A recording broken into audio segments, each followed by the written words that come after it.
Hello, welcome again to another episode of Wisdom Personified, Conversations with Dudu Msomi. I hope you have been enjoying the series so far. We really have enjoyed taking you on a journey. Today I'm so excited to talk to a friend of mine. I do have wise friends, so I'm bragging. Her name is Tammy Chetty. She is the COO, which is the Chief Operating Officer of Harambee Academy, and is also an executive on Harambee Employment Accelerator. She'll tell us more about it. Are you living your best life? I think our best life is the one that we have right now, right? And I feel like you've got to make the most of every moment, every day, like everything that comes your way. So yeah, am I living my best life? I'm always trying. Are there things that I'm aspiring to do? Absolutely. Getting up to any mischief lately?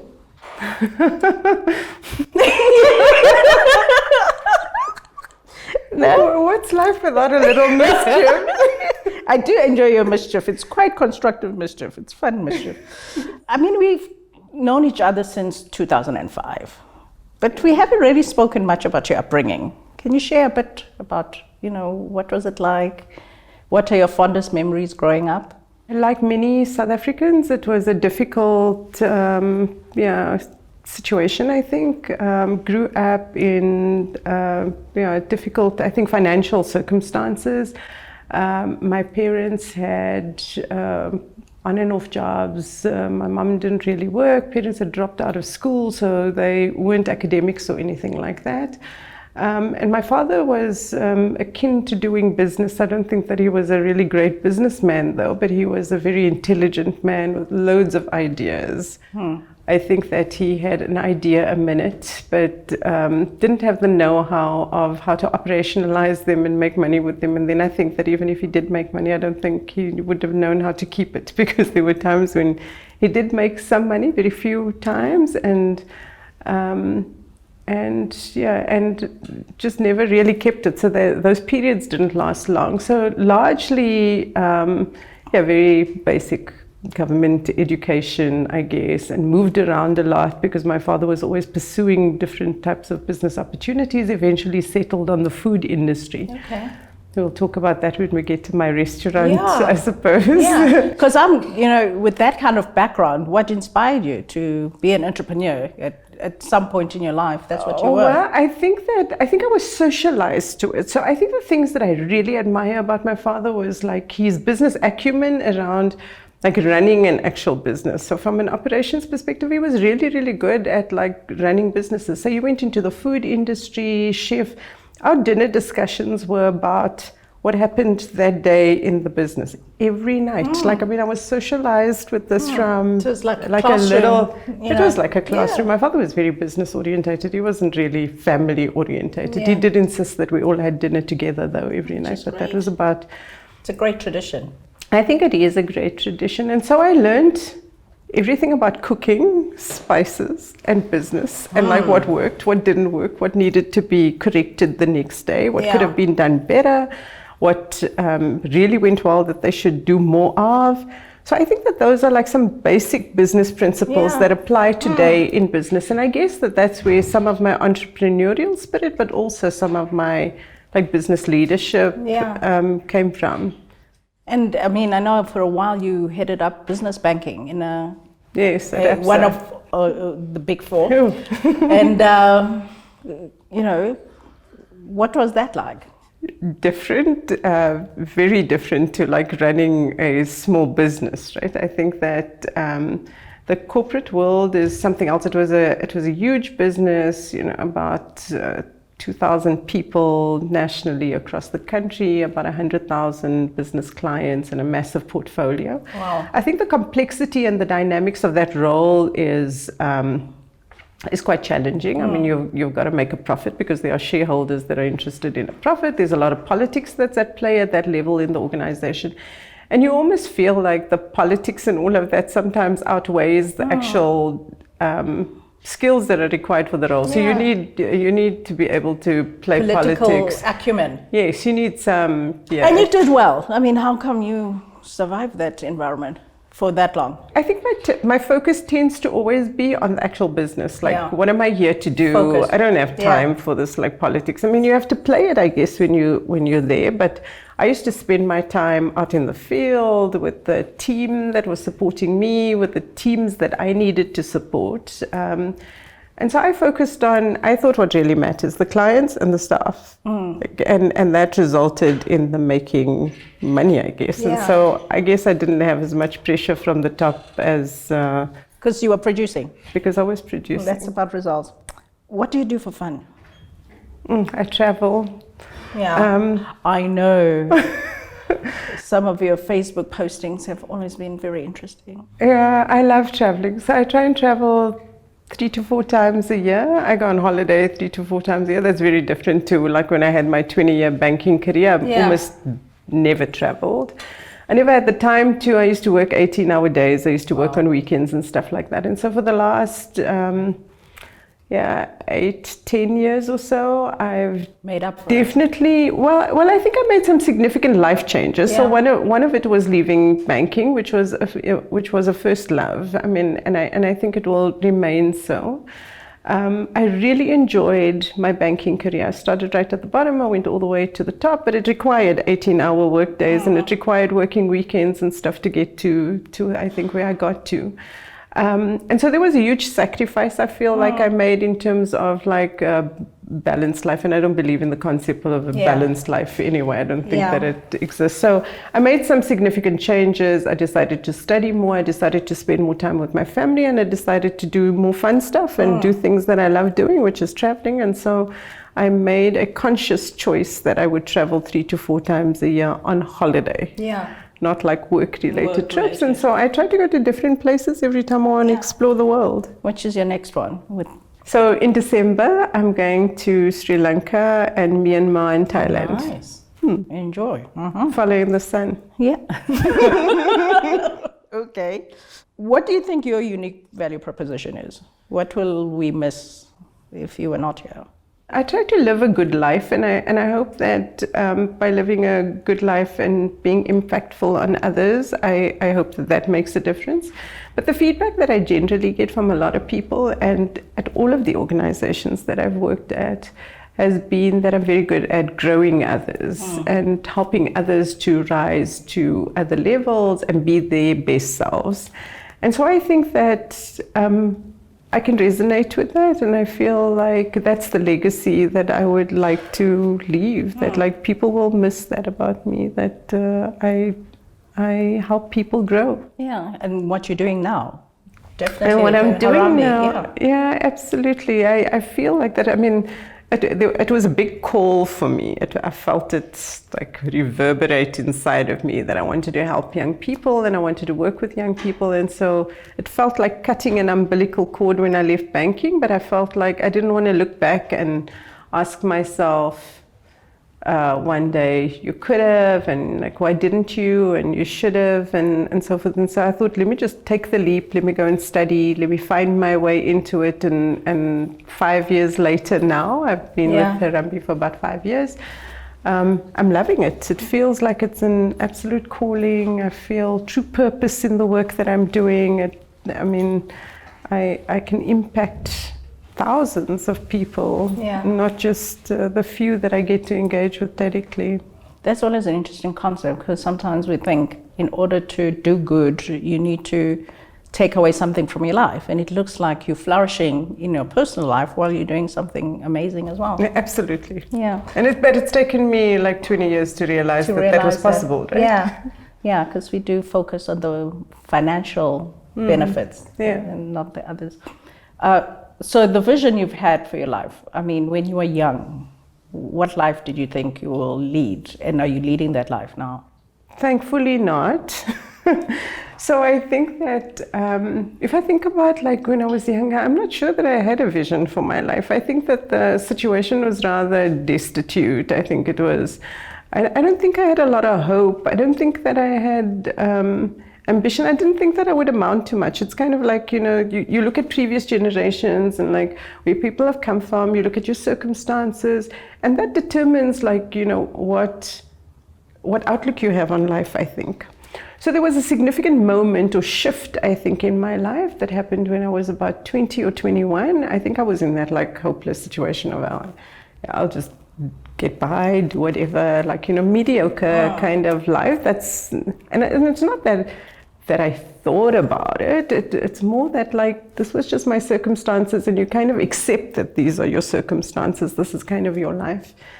And I had an uncle that came to visit me one day, and he said, there's this opportunity, you need like 2,500 Rand to pay a deposit to get a plot and plan thing. You build a house, you get this piece of land and you get a plan with it, but you've got to build a house. So you've got to find the money to build the house, and you get a bond for this piece of land. And I looked at him and I thought, do you see my circumstances? I mean, where am I going to get 2,500 Rand from? It sounded like he was asking me to get R1 million. Yeah. It was just so beyond my reach, or I couldn't, like this idea just didn't make any sense to me. And the fact that he was asking me to do this, I thought like he had lost touch with reality. Wow. I mean, like, here's he looking at me and telling me that I've got to do this. And I sort of said to him, like, I think, I don't think that that's possible. I can't even imagine. I don't know where I'll get that money from. And he said, no, think about it. And eventually, just to get rid of him, I said, yeah, okay, I'll think about it. And I mean, the minute he walked out of the door, I'd forgotten about it, because it was just not within my scope of reach, I think. And so about 2 weeks later, he came to visit me again, and he said, so did you think about it? And I said, think about what? And he said, that opportunity that I spoke to you about. And I said to him, just go away, Guardian man. angels in this life, eh? He's probably been one of the most impactful people in my life, and like from a really young age. I don't think I would have matriculated had it not been for him, because like it was just, I was the first person in my family to matriculate. In any event, he came back and he convinced me. He came with 2,500 Rand and he said to me, here's the money, it's a loan, you can pay me back whenever you have it, there's no rush, just go pay this deposit, and like, you've got to do this, it's going to change your life. And I resisted it, and he insisted, and eventually I accepted, I conceded, I took the money, I went to go and pay this deposit, and then they told me, you've got 6 months in which to build this house, and then I had sleepless nights. So now I owed my uncle money. I had to build a house in 6 months. I had a little baby who was about 6 months old at the time, and I thought, oh my gosh, how am I going to do this? I'm unemployed. So I learned of an opportunity to sell bedding door to door, but it meant like, driving out sort of into rural areas, and you've got to walk long distances, about 10, 20 kilometers a day, carrying heavy bedding that you've got to sell. And so I took my baby with me, and I went with some people, and I walked door to door, and within like 4.5 months, I built this house. And there was a switch, and I think back on that time frequently, and I think about like the difference is the hope that I learned that anything was possible. Like from being in a hopeless situation where I didn't think that I would amount to anything, suddenly it was like I built a house in 4.5 months, and I now had this bond that I had to pay. I paid my uncle back. I owned my own property. It was just it was almost like a rewiring of my brain. You need something like that to show you that I can do it.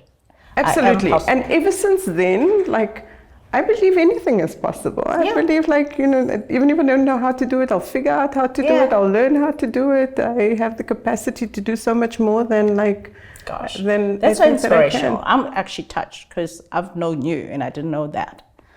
Because I met you, we're doing our MBA. Yeah, exactly. Or corporately. Yeah, exactly. I'd already like somewhat arrived, I guess, when you met me. Right? Yeah, you and had. So I think we don't know the stories of people and how they get to where they are. And not everybody's story is like paved with gold, right? And for me, this is key in terms of our country, even at the continent, of how people can see possibilities. And and see guardian angels, because he tried and he didn't give up on you. No, he didn't. And if we could be that for other people, I think our country will be amazing. Absolutely. And I think that that's so central to the work that I'm doing at the moment, right? Like, I mean, one of the reasons I didn't have to leave banking, I could have stayed, continued to climb the corporate ladder and all of that stuff. But I felt like so many people along the path or my journey had been instrumental like that had caused significant shifts, that rewired the way that I think about things. And I think that's the critical thing. It's about how I think about things, and like the fact that I think that like anything's possible, like, you know, have this more optimistic sort of mindset. And so I felt that I wanted to give back. And so a big driver for me behind leaving banking and going into this kind of work that I do now was about wanting to give back and wanting to make a difference, like a small difference in just somebody's life. Just and that shift makes, you know, because generationally, I mean, your kids are in a better position. Their kids are going to be in a better position. Absolutely. And this is part of what I'm trying to do with the series, you know, to just expose us. Because when we see each other all successful, people don't know what it takes. And for some kids who are in the townships, and they like, how am I going to get out of this? You know, and I'm so happy that you are able to share this time with us. So we met at Gibbs, Gordon Institute of Business Science, doing our MBA. Very fun time. Lots of fun, admittedly. How has the MBA enhanced your life, though? Do you know, I hear a lot about like how MBAs results in promotions and stuff like that. I don't see that direct link. I think that what the MBA did for me at that point in time, so I mean, we're talking about 2005, 2006 when we had done the MBA. Yeah. And up until then, I think all of the academic training that I'd had was very specific, you know, in a specific direction. Everything else that I learned was kind of on the job. So I think what the MBA did for me was broaden my perspective on different fields. Because it covered disciplines. Absolutely. It covered all the disciplines. We did 32 modules or something like that, and then some. Yes. So and the volume of work, just the sheer volume. Absolutely. And just to be able to like know a little bit about all of these disciplines. So I felt like what it did for me was give me the ability to have a conversation about I was no expert on all of these disciplines, but I was able to have a conversation with many more functions within an organization. And I think it's that helped me to move up to the next level and the next level from there. Because it expands. I kind of call it, you know, you become like a generalist. Absolutely. Because, and for me in the 21st century, that's the skill. Because whether you're talking ICT, you must be able to connect. Absolutely. If you're talking ops management, you must be able to connect. Whether you're talking HR, finance. Especially if you're a leader. Absolutely. Absolutely. That. But you also did a master's after the MBA. Then you thought, okay, another master's about the benefits of coaching Generation Y. What were the learnings that you got out of that? So that was the thesis that I did. The purpose of that study was to give me new skills for this new work that I wanted to do. So I went to go and study this master's in INSEAD, was it? At INSEAD, yes. Yeah. Very fortunate to have been able to go there. Yeah. And it was a master's in change and consulting and so forth. And so the reason why I did that thesis was because I was interested in young people, and I was interested in whether coaching would be applicable to young people. So the world of coaching has predominantly been aimed at executives, and there's a lot of life coaching and stuff like that, but in the business world I was really interested in how could coaching be applied to young people, and I felt like there was this whole segment of people that could benefit from it, but nobody was really focusing on them. And the reason that they don't focus on them is because that's not where the money is, right? So let's just be frank about which is a contradiction, because the work I'm doing, I'm finding junior to middle management actually needs it more than the executive level. Yes, so I'm talking about really young people coming even before that. So even coming out of school, at university, going into their first job, you know. Nobody's really throwing money at those young people. And what interested me about that was in my time at ABSA, when I was there, I picked up that it was the young people, so they had all this academic skill. They'd come out of university, they knew how to they came with BComs in general in the business that I ran. So they knew how to do books, they knew how to read a financial statement. They couldn't progress up the next step because they didn't have the soft skills, they didn't have the leadership skills. And so I would often hear when we had vacancies for like the next level from the managers that we're interviewing, they would say, oh, this one's not ready yet. Yeah. And I could never understand, like, I mean, I started, I was like, what does that mean? Why is this person ready and this one? No, but they have the leadership skills and the soft skills and that, but like, why? Yeah. And a big part of that is because they're not socialized to that, right? Like, and so if you think about like even my own upbringing, I was socialized to business and that's what I knew. Yeah. If I'd been taken and put into a corporate organization, like without any further socialization, it would have been really, I would have needed support in that and I would have needed to figure out how to do this. And so I felt that coaching could be a mechanism to help support young people to figure out that softer stuff, the socialization, the engagement with other people, interpersonal skills, all of that kind of stuff. And so what my research basically told me, and I was specifically interested in that generation who was coming into the workplace at that point in time. And so I decided to choose that group of people to think about like career progression and how do young people then get the skills that is required for career progression. And so what the research told me was that it is actually effective, but that there's no money in this space, and so there's no attention given to this, no investment, no attention given to it. Even in organizations, they just feel like people will learn on the job.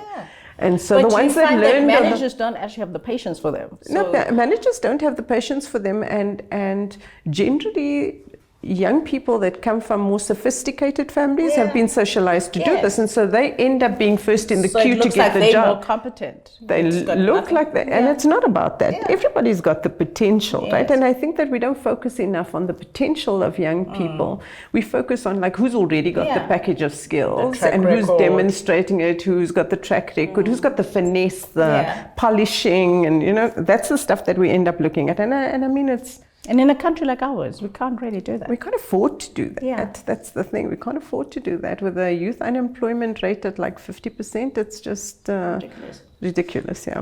That was an interesting case study that you embarked on. You should actually write, but you ended up teaching at Gibbs. I mean, now you're like leaders as coaches. Yes. There's benefit. Absolutely. Something came out of it. Came out of it. I think a lot has come out of it. I mean, a lot of my work at Harambee has to do with like working with young people. So that's what you do. Okay. So you already knew you were going to make a move. Okay. You married fairly young, isn't it? And then you divorced. Yes. What wisdom can you share about how to choose a life partner? Oh, I'm probably the worst person to ask. You're actually the best one because you've been there. Now that you reflect. I didn't think much about choosing a life partner. It was kind of like we got married a month and a bit later. Wow. You're still a romantic. I think so. You are always a romantic, yes. So, and I think it's about the work that you put into it, right? And so it worked. It worked for 16 years. It was a fantastic relationship. He was a really great father during that time. And we had a great relationship. I was the serious one, the one that was focused on like where we need to get to in our lives, the one with ambition and goals and stuff like that. And he was the fun one, the one that made sure that we let our hair down every weekend and that we did something with the family, went somewhere, got out of the house, very family orientated and stuff like that. So I think that a lot of that is about how much of work you put into it. I think every relationship, regardless of whether it's a marriage or a friendship or whatever, is about the amount of time and energy that you invest in that relationship. And so I think that that was, it worked because of that. But then there's culture and there's tradition and there's history and there's like where we come from and how we think about things that I think start impacting that, and there's a lot more work required, I think, for that. So I mean, one of the reasons that from my perspective, of course, there's two parties always in a relationship, right? And so from my perspective, I think that the relationship failed because I don't think that he was able to cope with like my success. I think that that's really what it boils Your down evolution to. was My evolution. And I think that he was not an ambitious person. He was just happy to, like, you know, get to wherever he gets to, and happy to live life, actually, which is admirable, right? Yes. I mean, even those of us that like achieve great success want to live life. And it's the one thing that we often trade off, I think. And so I think that the relationship failed, and I think that the work became just too hard. And so so back to your question around like, how do you choose a life partner? I think it's so difficult. Like you don't really know somebody until you know them, right? And until you've experienced all different kinds of facets of life with them. Yeah. And so while for 16 years, everything was really great, it felt like we were on the same path together. It felt like we were making real progress. It felt like we were aligned. All of a sudden, well, not quite all of a sudden, but over a period of time, that changed. And it felt like there was two divergent paths, and he was definitely on a different path than the one that I wanted to be on. Yeah. And so at some point we just had to make the decision that, like, you know, well, one of us had to make the decision actually that like, this is not the path that I want to be on any longer, or I think that our paths are now diverging. And so it was a really, really tough call to make. I think it was really hard for my kids. I think that divorce is never easy, not on anyone. I mean, you hear of amicable divorces, but they are few and far between. I think most divorces are really tough and difficult, and I think mine was definitely one of those. I think I mean, I got divorced in like 2008, so, or 7 actually. I separated in like 2005. And since then, I've thought, I think, harder about like relationships. Who do I want to expose my kids to, etc. And so I've had one relationship that also, you know, lasted about 6 years and then ended.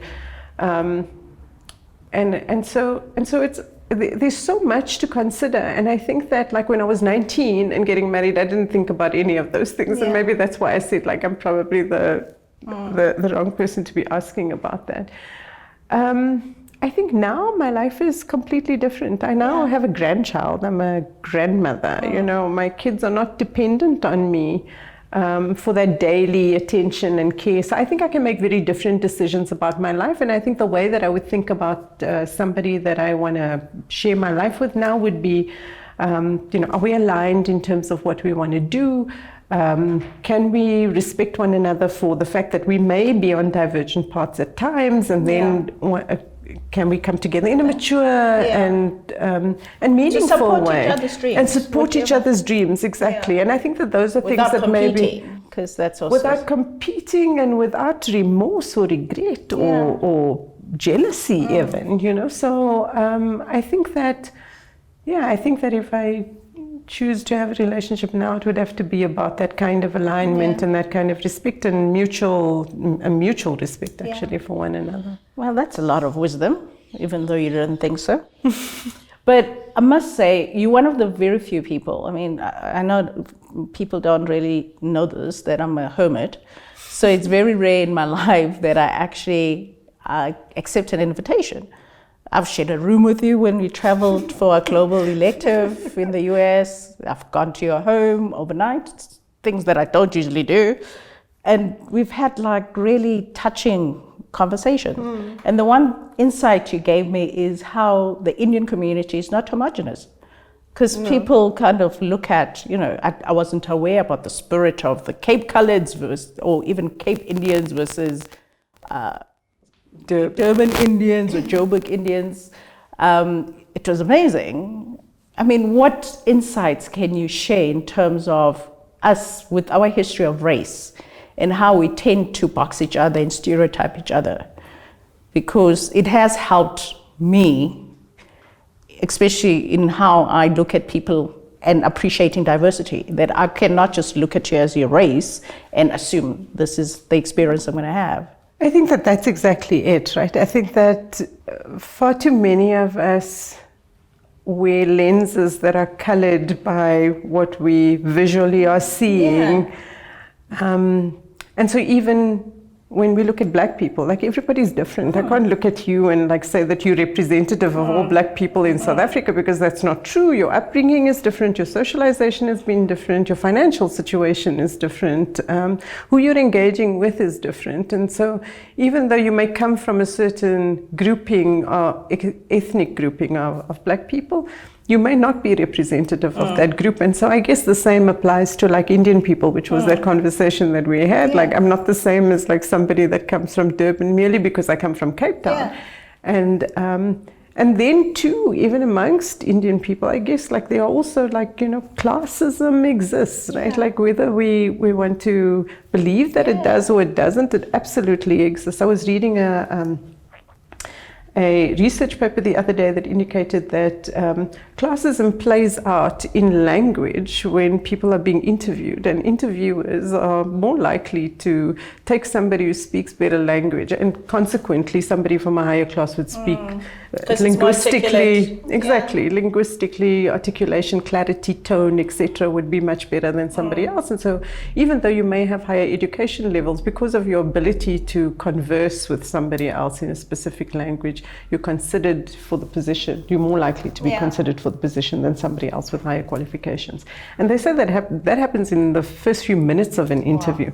So I think that there are many things at play when we are engaging with one another. And I think that this idea of race, I mean, I just feel like we are a diverse nation regardless of race, regardless of what our history is. And I think that if we, just as human beings, start looking at each other as human beings and accepting that like we are different, and we can accept that difference and embrace it, I think that we'd be so much better. And that's around the world, not just here in South Africa, you know, it's a global phenomenon. Wars are fought over religion, wars are fought over different races, different colors, genocides.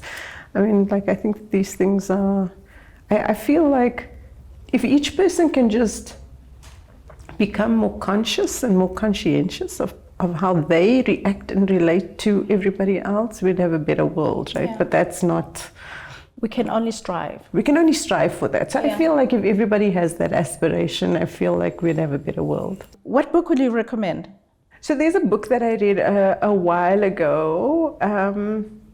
Now I must try and remember, was this on the MBA that we went to Boston together? And we went to Ben Zander's The Art of Possibility. Do you remember? Yeah. We got that book, The Art of Possibility. So he had a little talk with us. And yes, and we watched him do a practice session with the Boston Philharmonic.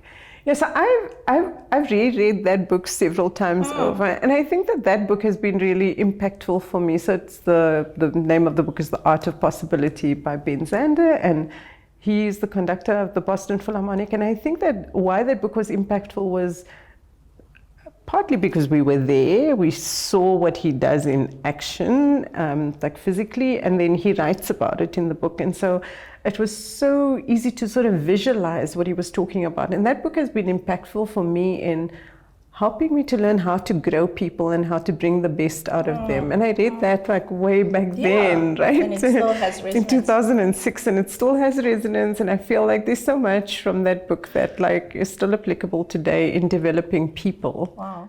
Just in wrapping up, what wisdom would you like to, if this is the last conversation you ever have, what would you like us to remember you by? Oh, Dudu. That's such a difficult question. Drama, yes. No, but honestly, you know. Yeah, I would say maybe something that I haven't quite figured out yet, like how to laugh every day. I think that I want to learn how to laugh every single day. I laugh every day. I know you do. I think I just get caught up in like these serious stuff that I've got to deal with every day. And sometimes I look back at the whole day and I think, did I laugh today? Yeah. And so I feel like I want to be remembered as somebody that was laughing rather than somebody that was serious. And so it's more aspirational for me rather than that's the way that I'm living my life. I mean, there are many days where I laugh. I just feel like I enjoy it so much. I should do it more often. Yeah, and I should really... Like if you tap into memories, because I can be exhausted. Like now, the story I told you before we started, Yes, and, yes, and then we're ready to start, and I'm continuing laughing. yes, exactly. I want that. Can Like, you like? Can I'm you in rub that it moment front of me? again, and it's like, oh gosh, that was like crazy, but you know. So I don't know. I think maybe we should enjoy our memories more and Yes. call upon, because even when it's sad, That's good advice. yes, actually. when it's sad. I mean, I miss my sister, I miss my father, and I know you lost your mom as well. No, my dad. Your dad. That was painful, I remember that. But the one way of overcoming, I think of, you know, and then I smile and cry, but smile and I laugh. like that. That's a good way to access. Yeah. Like Think of Boston and New York trip. Oh yes. There are many things to laugh about. Actually, I can think of many of my holidays, and I have lots of things to laugh about. Anyway, but thank you so much, Tammy. It was really great. It's been an absolute pleasure. Thank And you so much for having making me. the time. Yeah. Well, thank you so much for joining us again for another episode of Wisdom Personified, Conversations with Dudu Msomi. Until next time.